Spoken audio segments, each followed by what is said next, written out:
হিসাবে নাকি? হ্যাঁ। হুম? এই সালামু আলাইকুম রহমতুল্লাহ। যারা যারা সৌদি আরব আছেন, মোবাইলে ভিপিএন ইউজ করেন, তাদেরকে একটা সতর্কবার্তা বলে দিতেছি।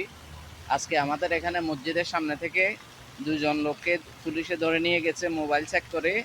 মোবাইলের মধ্যে ভিপিএন পাইছে, এই জন্য ধরে নিয়ে গেছে। সুতরাং যারা যারা মোবাইলে ভিপিএন ইউজ করেন, খুব সাবধানে ইউজ করবেন।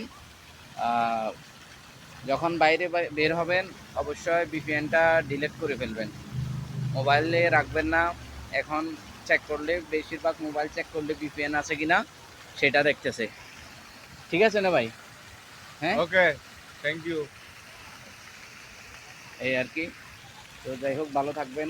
আমি খবরটা শুনে আপনাদের সবাইকে জানিয়ে দিলাম। সবাই এই খবরটা শেয়ারের মাধ্যমে অন্যকে শোনার সুযোগ করে দিবেন।